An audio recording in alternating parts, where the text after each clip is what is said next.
우리가 지금 대남 공작에 지금 먹힌 겁니다. 예, 대한민국이 왜 이렇게 먹혔는지 그 기간에 이 경과를 좀 여러 가지를 우리가 생각을 해야 되는데 그동안에 많은 사건이 있었어요. 해방 이후에. 예. 오늘 제가 얘기하려는 거는 그 정판사 사건입니다. 정판사. 예, 이게 그 돈 그거죠. 돈만 자꾸 얘기하는데 정판사에서 그 위조 집회. 위조 집회, 예, 위조 집회. 근데 정판사라는 건 어딘가니 지금 롯데 호텔 롯데 있지 않습니까? 롯데백화점. 롯데백화점 여기 영플라자인가 있죠? 영플라자 있죠. 예, 예, 영플라자 옆에 건물입니다. 아, 거기 원래 정판사라는 거. 그게가 본래 뭡니까 이승만 대통령 때는 거기가 경향신문사였어요. 경향신문사. 금융신문사 되기 전에 정판사입니다. 그게 거의 정판사 인수해서 이름이에요. 근데 사실 정판사 빌딩인데 거기가 바로 1945년 9월 15일 날 예. 조선공산당 박헌영의 공산당 본부예요. 거기가. 아. 그러니까 중앙회관이라고 그랬어요. 거기가.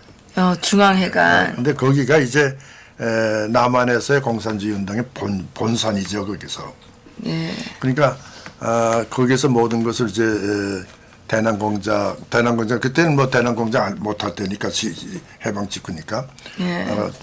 박헌영의 공산당이 모든 이제 남한에 조직을 하고 그 반미 반보수 세력 예. 김구 이승만 반대 운동을 전개하는데 근데 그때 가장 큰 사건이 뭔가 하니 그 조선은행권 100원짜리 예. 그 위조한 거예요. 근데 이건 그때 곧장 발견된 것이 아니고 그 다음에 5월 달에 46년 5월 달에 발견이 됐어요. 5월 달에 어떻게 발견된 거니 뚝섬에서 그 어떤 놈이 그 양이라는 그 형제가 위조 지폐를 만들었는데 그게 형편없는 것이었어요. 그래서 그게 들통났거든. 그래서 중부서에서 그걸 습격을 했어요. 예. 습격을 해서 그 사람들을 잡아서 신문을 하니까 예. 원판 어디서 100원짜리니까 이 원판 어디서 가져왔느냐. 원판을 갖고 있었어요. 예. 이 원판 어디서 갖고 있냐. 가져왔느냐. 그러니까 정판사의 기술부장한테서 샀다. 이렇게 얘기했어요. 그래서 정판사의 기술부장 근데 그동안에 어떤 일이 있었는가 하니 해방 이후에 조선공산당의 공작이 막 활발하게 전개되는데 예. 이런 공산당의 활동을 이건 무슨 활동을 당을 운영하자면은 엄청난 예산이 들어요. 지금도 마찬가지 아닙니까? 지금도 한 정당이 활동을 하지만 얼마나 많은 돈이 들겠습니까? 그런데 엄청나게 빠르게 엄청난 자산을 가지고 자금을 가지고 공작을 한단 말이죠. 그 당시에. 예. 그러니까 1945년 그 8월 10월 이후에 1985년 9월 말까지 그 사이에.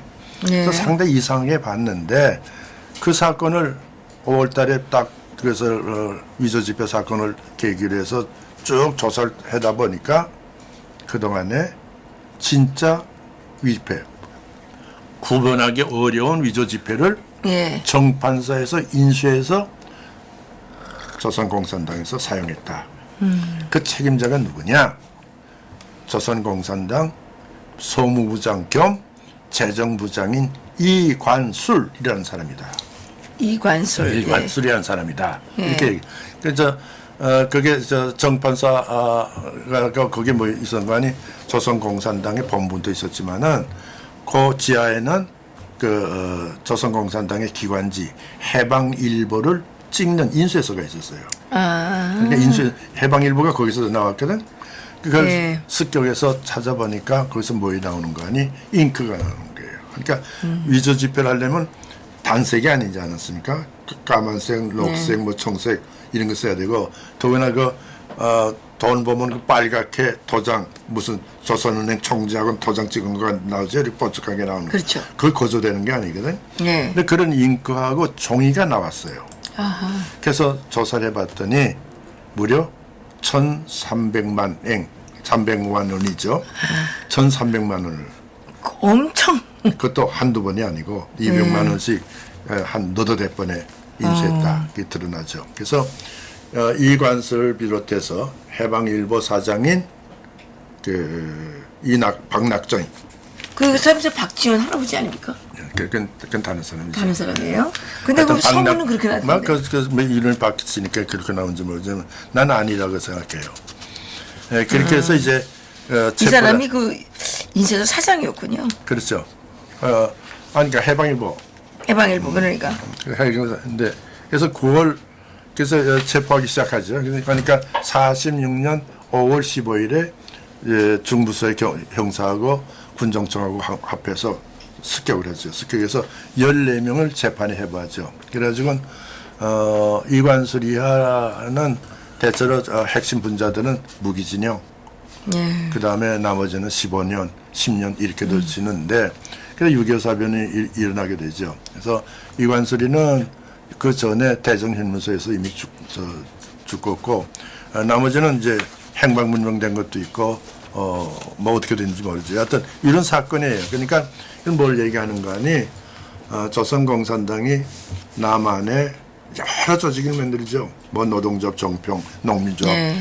혹은 이제 문해인 지금과 거의 비슷해요. 조직이 말이에요. 네. 일거에 50여 개 조직을 만드니까. 그래서 뭡니까 이 심연이라는 사람 생각나요? 이북에서 들어봤습니까? 예, 들어봤죠. 감독. 예, 영화 감독. 저 영국 영국에 신불출이 신불출. 아유, 아주 유명하잖아요. 예. 몇 번 왔다 갔다 그래가지고. 다 여기서 활동할 때 이 돈이다. 다 어디서 나가느냐 조선공산 이 위조 집회에서 나가는 위조 거죠. 집회에서 나갔군요. 거기에 맨 처음에 그렇게 나가는 여기 보니까 위조 집회를 압수해서 보니까 현찰도 재밌는 게 그때 그 해방일보 구자에 예. 50만 행을 예금 동전이 나왔는데 그거 자체가 위조 집회예요. 아. 위조 집회 연결 나왔어요. 네. 그만큼 많은 돈이 나오죠. 그렇기 때문에 이때 대표들을 전부 다 뭡니까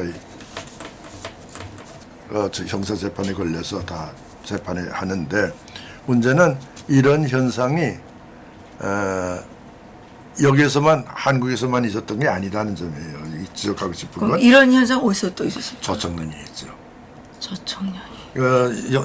요새 왜 증영공이라는 얘기가 문제가 징용공 나오잖아요. 예, 그 지금 뭐 소송 제기해가지고 지금 문제가 났잖아요. 네, 뭐 증영공뿐만 아니고 그 전에 증영공은 대체로 4년 1월 달부터인가 시작돼요.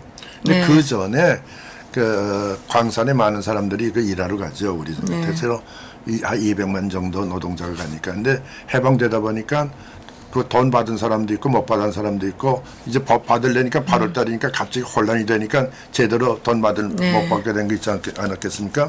그런 돈을 누가 받느냐? 형무소에서 나온 공산주의자들이 받았어요. 그랬어요. 참 여기 내가 잠깐 기록을 보니까 여기 저 기록도 갖고 나왔는데 예. 이게 이제 조청년 연구라는 이거 조금 보여주세요. 이건 고려대학교에 정준 선생이 쓴 건데 이 내용을 보면 참 재밌는 현상이 나와요. 예. 저청년 연구네요. 네, 예. 우리 저 고려대학에 가면 고려대학에서 이게 아시아 책이 문제 연구소에서 만드는 예. 적정년 연구에 여기에 이제 전준 선생이 기록을 냈어요. 여기 낸 거 보니까 뭐 다 좀 길어서 내가 얘기를 다 못 하겠는데 네. 이런 거예요. 일본 놈이 망할 때 네. 그때 친일파들이 돈을 모아가지고 비행기를 사기로 했단 말이죠. 일본 그때, 비행기를. 그래서 한 600만 엔 정도를 모았어요. 근데 그걸 다 못 쓰고 예. 150만 엔 정도가 남아 있었어요. 이걸 압수하는 겁니다. 이 김천해. 기억납니까? 김천해라고 이북에 간 공산주의자들이 우리나라 저쪽 공산주의 북한에서 잘 안 알려줘가지고 잘 모르겠어요. 모르죠. 그러니까 1심에 150만 원 정도 남아 있었는데 이거 뺐고 그다음에 일본 기업체에 대해서 받지 못한 돈들이 있었을 거 아닙니까? 예, 이것을 증여공들이. 받아주겠다. 아. 하고서 또 뭡니까 위임을 받아요. 예. 하고서 뭡니까 저금 통장도 받고 이래서 약 1,000만 엔 빼내죠. 1,000만 네. 엔. 그 다음에 이미 귀국자들 가는 사람들 관리해 준다고 하고 1,500만 엔 먹고 어디로 귀국한 거예요? 한국으로? 한국으로 가는 사람들의 아, 일본에서 증여공들. 돌아가는 예, 사람들 예. 또 이뿐만 아니라 일본 친일적인 기업체 있지 않았겠습니까? 예. 그 뒤에서 공갈 때리는 거예요. 2,500만 엔. 그래서 대체로 1억 엔 정도를 못 넣는 거예요. 아, 그때 1억엔이면 엄청 많은 엄청난 거 아니에요? 돈이죠. 그때 뭐 한 사람의 월급이 50원 정도 할 그러니까. 텐데 1억 원은 얼마니까.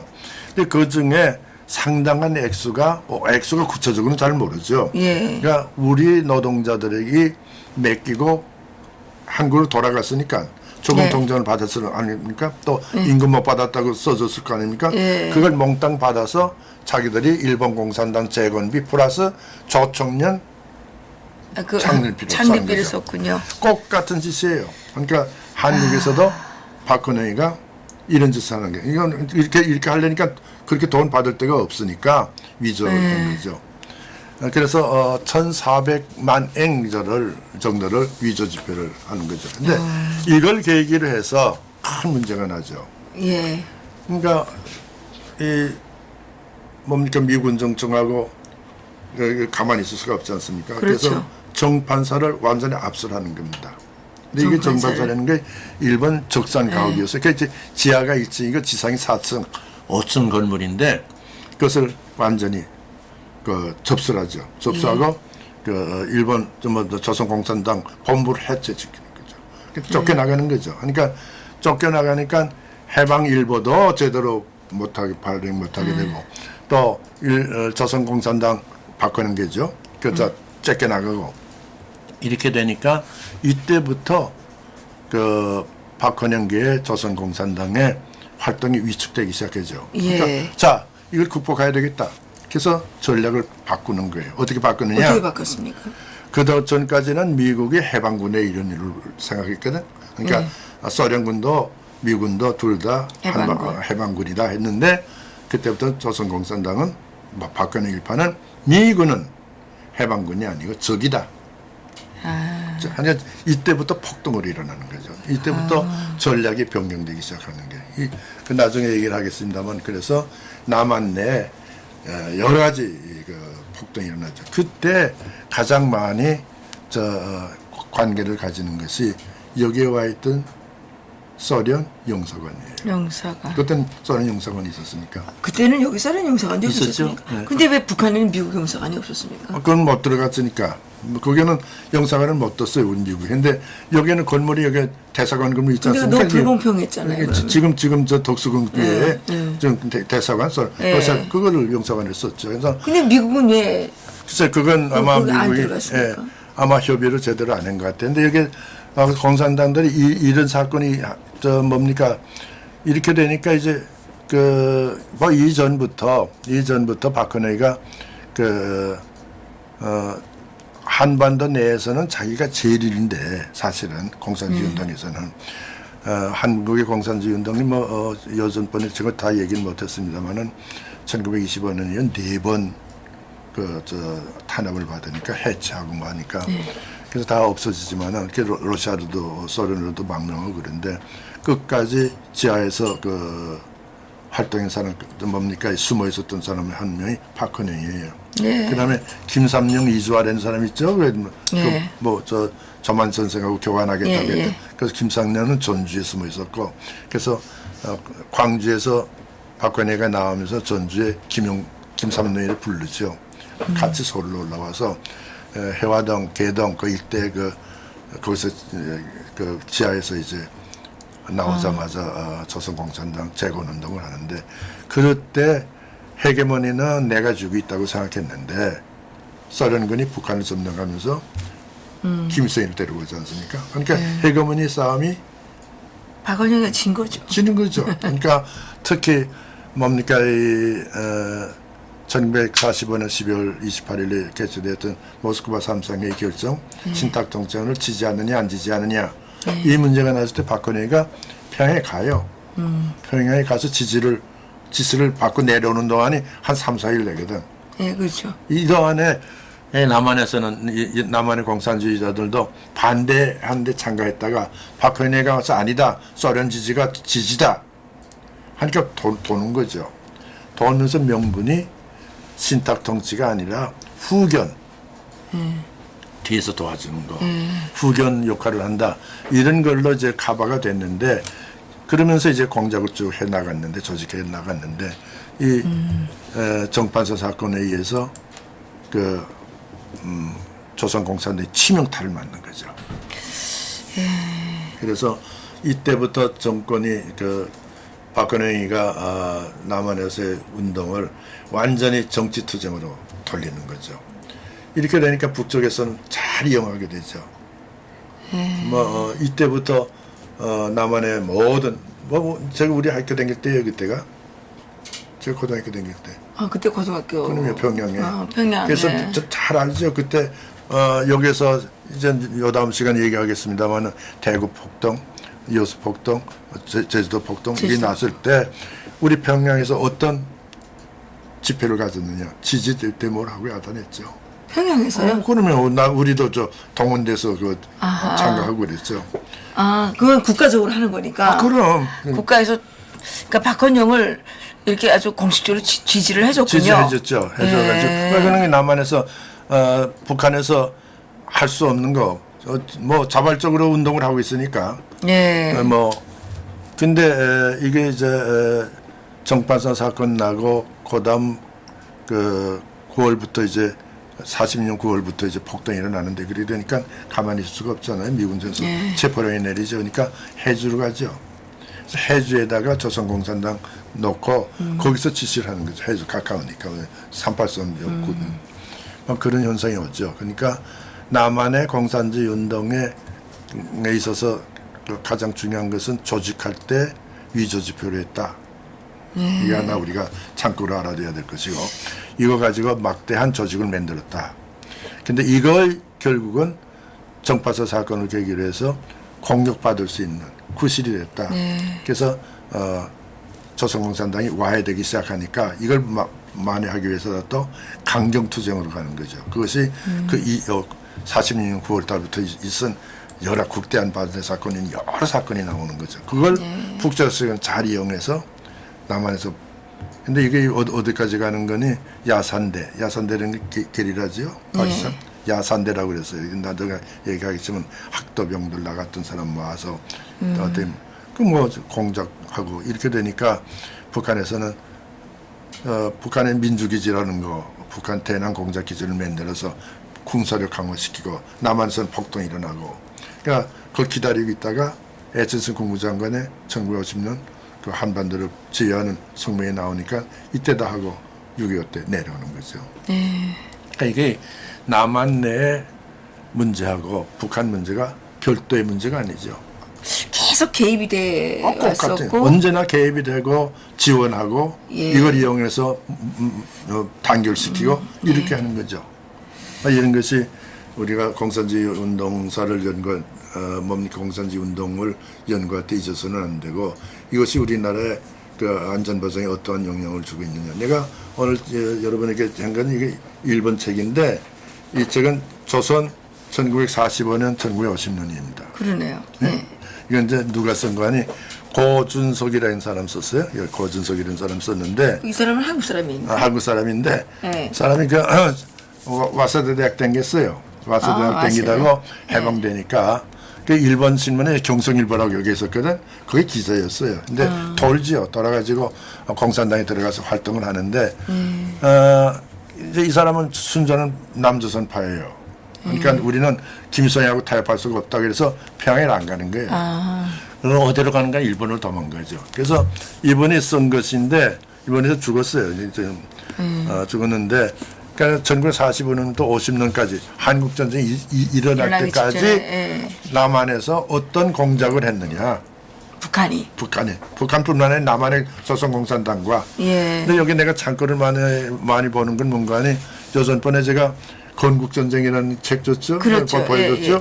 건국전쟁에 관한 것과 내용과 보면 이거는 공산당원의 입장에서 그때 상황을 쓴 거고 건국전쟁은 그렇지 않은 우리의 입장에서 쓴 건데 그때 사건들이 거의 똑같습니다. 같아요. 그런데 내용은 여기는 저 우파를 때린 거고 더욱더 이제 공산당이니까 그런 관점에서 본 거고 그래서 나 이거 많이 참고를 하는데 그 건국 전쟁을 꼭 사서 봐야 되겠군요. 그러니까 여기 보면 다 나와요. 여기 특히 여기서 정판사 사건 또 1946년 3월 달부터는 조서문화협회 조미 미소 공동위원회가 서울에서 열리거든 덕수궁에서. 예. 그때 좌우가 싸움을 해요. 그때 동원된 사람이 누구냐 보면 여기 다 나옵니다. 전부 우리 이북이에요. 서북정당, 한북정당 여기 다 나와요. 공산주의를 제압하기 위해서. 제압하기 위해서 예. 제일 앞장서서 우리가 우파하고 남조선의 미제국주의 앞제비하고 싸울 때 누구하고 싸웠느냐 여기 이렇게 나와 있어요. 서북청년단하고 싸우고. 서북정론하고 한북정론에 한경도. 한북청년에도 있었습니까? 그럼. 근데 서북청년단은 많이 알려졌는데 한북청년은 한북도 강하죠. 근데 이게 다 거기다가 또 하나 있어요. 기독교. 기독교. 예. 여기 뭐 제가 얘기하는 거는 여기 써 있으니까 네. 여기서 우리의 가장 큰 적은 이거였다. 그러니까 서북청년단, 한북청년의 기독교. 기독교. 거기다가 이제 민족 세력에서 대동청년단이니 이게 이번 대동청년단도 있었군요. 이런 거. 예. 대한독립 척성회 청년단 이건 전 이승만 박사 지지하는 거 이런 것이 가장 주적이었는데 그 중에서도 가장 주적은 누구냐? 서북청년단이에요. 서북청년단. 장관님은 그때 서북청년단. 난 아니지. 난 그때 병이 있었으니까. 병이 아니야. 우리 형님들이 여기서 서북청년 했죠. 친형님이? 그럼. 서북청년단 하신 거예요? 친형님 셋이나 여기 와 있었으니까. 근데 그분들 다 서북청년단. 그때 뭐 다들. 그리고 또 예를 들면 나중에 얘기했지만 국대한 반대 사건이 이래 나오는데 뭡니까 국영 우리 국립대학반 반대 운동이 일어나거든. 서울대학 중심으로 해서. 그러니까 이건 전부 다 대학이 특히 서울대학이 완전히 공산당에 여기 나와요. 공산당이 장악했거든. 그러니까 이거 어떻게 할 도리가 없죠. 그러니까 이북에서 오신 대학 댕기다가 나온 사람들 복귀하죠. 서울대학으로. 복귀해서 대학에서 싸움을 하죠. 공산당과. 여기서 재밌는 건 정판사 사건이 일어나고 할 때 가장 앞장서서 진압하는데 노력한 경찰관이라고 할까 그때. 그 누구냐? 그러니까 최능진이라는 분이 나와요. 최능진이. 그 누군가니 최필립 대사 아버님입니다. 그래요? 최필립 대사 아버님이. 최필립 그분이 대사랬죠. 최태민. 아니 이제 뭡니까 이제 정덕도서관 예. 대사를 하고 그런 분이죠. 근데 다 이북 사람들이죠. 다 북한. 그러니까 처음에 이 건국할 때는 북한 사람들이 큰 노력을 했네요.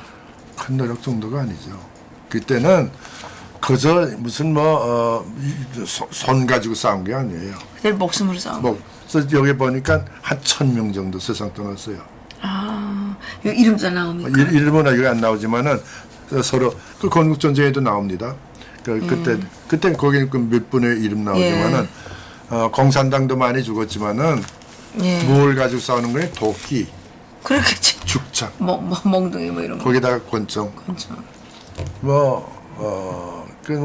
김도한. 야인 시대. 드라마. 거기다 다 같이 어울리죠. 어울리게. 근데 이런 계기를 만들어준 것이 본격적으로 공산당의 정체가 드러난 것이 정판사 사건이다. 이게 그런 의미에서 정판사 사건은 대단히 중요한 사건이었고. 중요한 사건이. 이걸 계기로 해서 남한 내에서 공산당 특히 박헌영 일파에 대한 국민의 불신이 늘어나고 이걸 계기로 해서 공산당에 대한 법적인 제재 조치가 가능한. 여러분 아신 대로 북한과 남한의 차이가 그겁니다. 북한의 경우는 볼셰비키 공산당 아닙니까? 공산당이 공산당식으로 지배했기 때문에 민주주의건 이건 다 출근하자 해방되자마자 억압당하지 않았어요? 그렇죠. 근데 남한은 정반대죠. 미국의 민주주의가 들어왔기 때문에 집회결사 자유가 있지 않습니까? 다 있죠. 그러니까 마음대로 활동을 한 거죠. 맞아요. 또 이것을 또 우리 하지 그때 군정장관이 허락해줬고. 맞아요. 그러니까 마음대로 움직인 겁니다.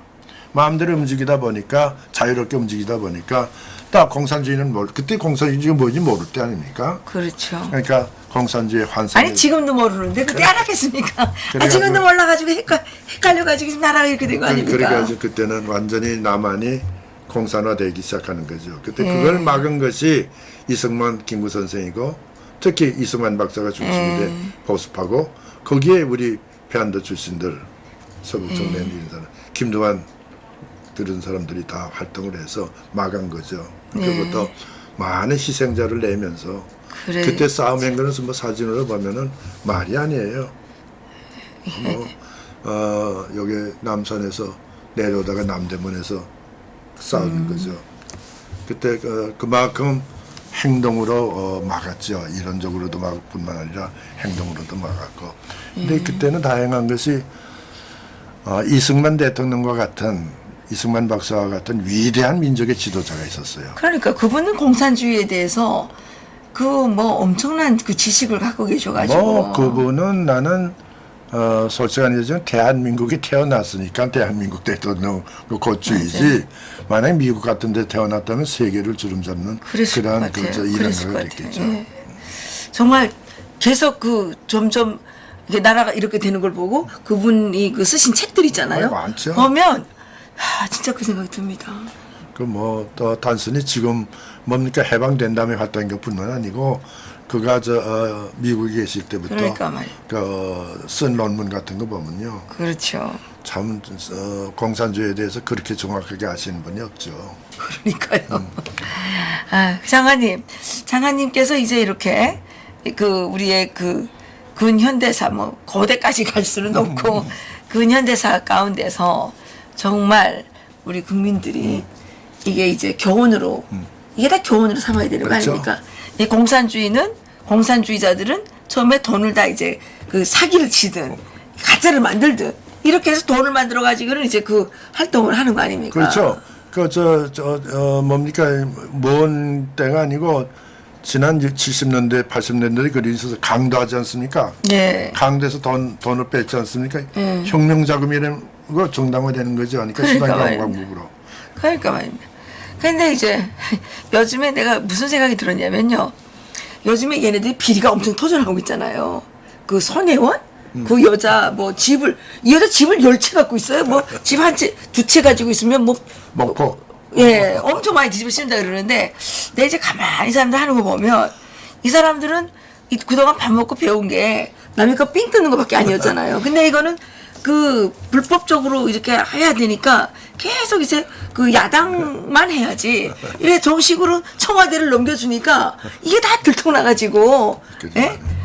일이라는 걸 해본 적이 없고 남의 주머니 터는 것만 해봐가지고 그런 문제가 있는 것 같아요. 그렇죠. 그 공산당 우리가 공산주의자와의 싸움을 할 때 가장 문제되는 게 돈인데 돈을 이제 수단과 방법을 가리지 않고 모아가지고 혁명 자금으로 쓰면 정당화되는 거죠.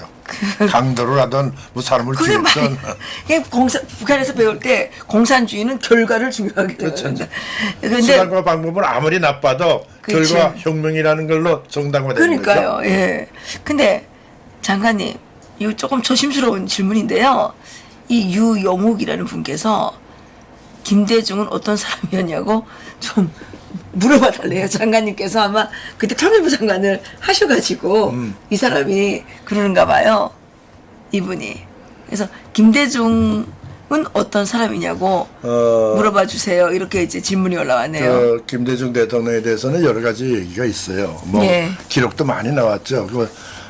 특히 조갑제 닷컴 뿐만 예. 아니라 나왔죠. 월간 조선을 보면은 예, 나왔죠. 김대중 그 대통령에 대한 얘기가 많이 나옵니다. 예. 그러니까 그걸 한 번 더 읽어보시면 대체를 알 수 있겠죠. 근데 그 공산주의자는 아니냐 이 문제에 대해서는 저로서는 잘 그렇게 명확하게 공산주의자다 아니다 얘기할 수가 없는 것이 뭐 우리가 얘기하는 사회민주주의적인 각도에서는 우리가 인정할 수가 있겠죠.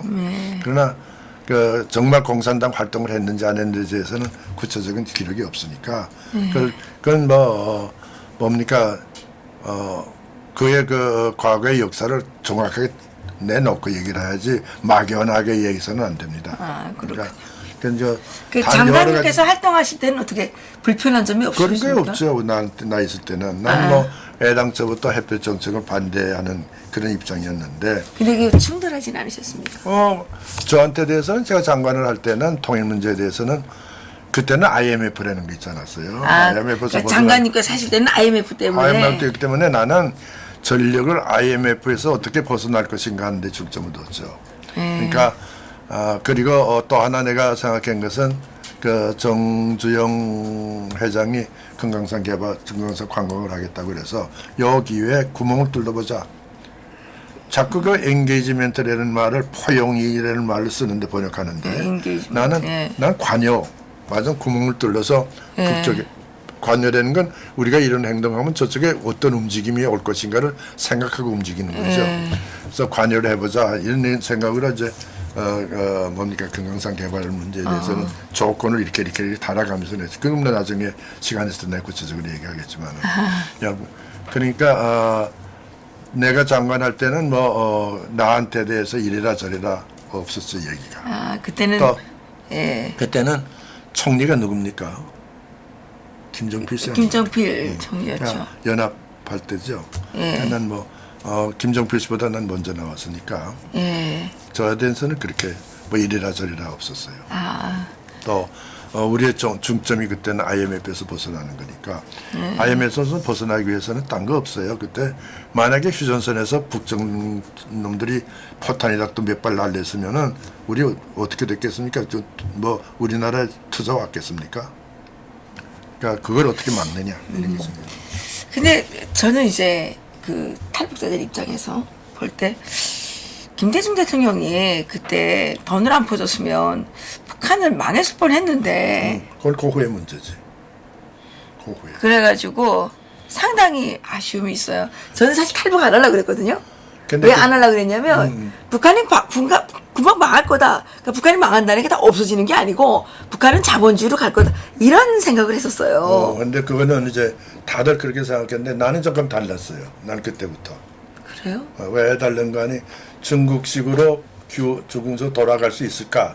중국식으로 개혁개방으로 갈 수 있을까? 이거는 국민 통제가 불가능한 상황일 때 이제 중국과 같이 이렇게 큰 나라의 경우는 여러 민족들이 같이 사니까 어떻게 해서라도 경제가 회복되려면 여러 가지 조건을 해야 되겠고 또 공산당이라는 강력한 그 통제를 가지고 해낼 수 있다고 생각해서 등소평과 같은 사람이 했는데 근데 우리가 알아야 될 것은 중국의 지도자는 모택동을 빼는 줄레부터 모든 지도자가 유럽에서 공부한 사람들입니다. 예, 그렇죠. 프랑스 프랑스 유학생들이기 왔다 때문에 왔죠. 상당히 그 융통성 있는 분들이었어요. 근데 북한의 경우는 스타링주의자거든. 이거는 그렇죠. 불가능하다. 그래서 문제는 북한 정권이 곧 무너질 것이다. 저도 맨 처음에 무너질 것이라고 봤어요. 맞아, 김일성이가 죽은 다음에는. 아니 근데 이제 김일성이가 죽은 다음에 김정일이 넘어올 때. 근데 한 1년 지나니까 이거 안 죽겠구나 하는 생각이 들었어요. 근데 그때 96년도 말에 지난번 장면에 나오지 않았습니까? CIA에서 그 김정은이가 브라질 그 여권을 해서 망명할 준비를 다 했었는데 김대중 대통령이 막 퍼져가지고 망명을 안 하고 북한이 체제가 연장됐다 이런 생각은 안 하십니까? 근데 그건 나는 그런 그건 다들 뭡니까 가정은 없지만 가정에서들 얘기할 수가 있지만은 네. 저는 정부한 사람이기 때문에 그런 가정 믿질 않아요. 그래요? 나는 확실한 정보가 없으면은 그거는 그런 말을 믿질 않으니까 나는 그때 어떻게 생각한가 하니 김일성이가 죽은 다음에 김정일이가 등장할 때는 어렵겠구나. 망할 수도 있을 것이다. 망할 수 있는 것이 뭡니까 북한 정권이 무너진다는 게 아니라 김정은 체제가 무너질 가능성이 있겠구나. 그 2대 세습수가 안 될 가능성이 있겠구나 생각했는데 이게 한 5, 6개월 지나니까 이게 아니구나 하는 생각이 들었어요. 그래서 내가 그 다음에 논문 쓸 때는 이게 안 될 것 같다. 그만큼 지도력이 살 것 같다. 왜 그런가 하니 애당초 김정은이를 후계자로 임명할 때 누가 동원했느냐 하는 걸 내가 맨 처음에 얘기를 했거든요. 뭡니까 최연이나 김일, 최영건 이런 사람들이 중심돼서 했다는 얘기를 했는데 그 세력이 그대로 유지가 되는 걸 보고 이건 김정은이를 저 우두머리에 내놓고 그 집단이 소위 항일 발전 집단이 하나의 권력 공동체를 형성했구나. 이 권력 공동체가 무너질까? 무너질 가능성이 적지 않을까? 그래서 내가 북한의 권력 공동체가 무너질 가능성이 적다.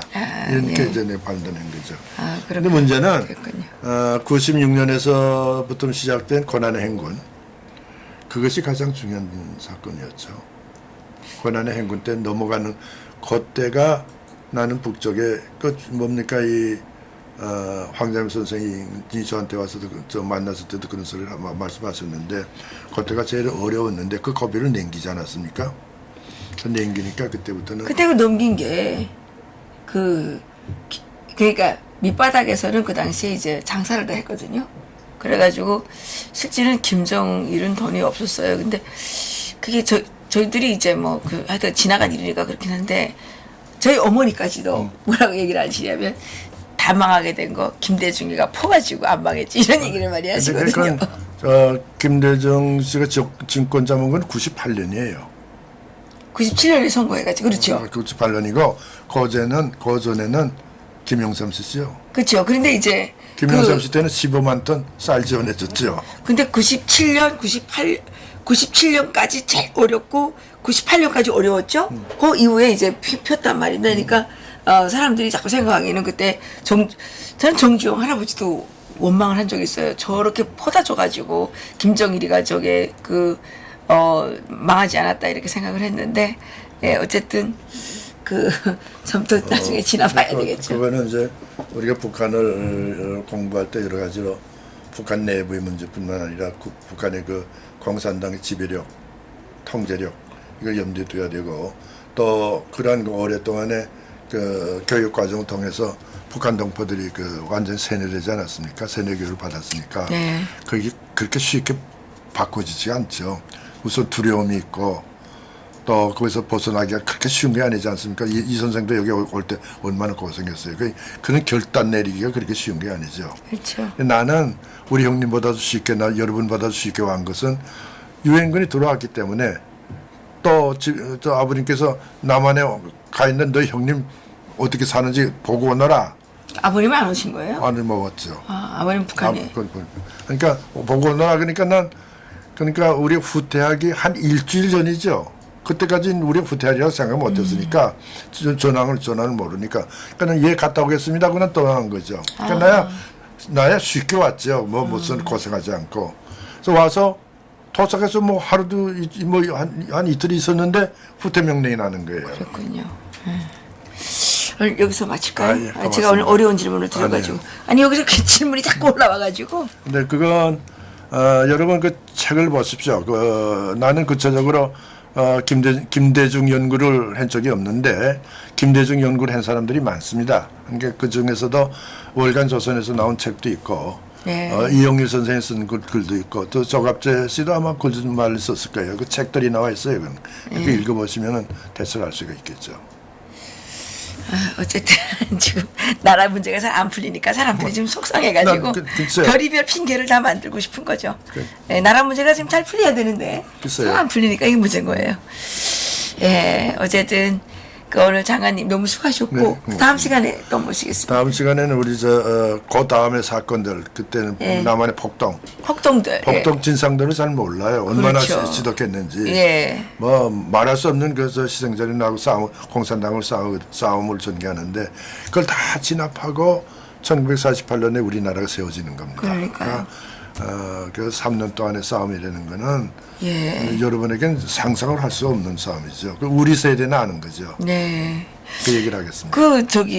그 박낙정 그분이 박지원 그런 아버지 소리가 아닌가요? 있어요. 이런데 제가 듣기에는 아니에요. 아니에요? 네. 사람 자꾸 그렇게 말을 하더라고요. 그래서 저는 진짜인 줄 알았어요. 네. 근데 그거 좀 더 알아봐야 되겠네요. 알아봐야지. 네. 장관님 수고하셨습니다. 네, 네. 예, 장관님께서 마치시고 나가셔도 됩니다. 네.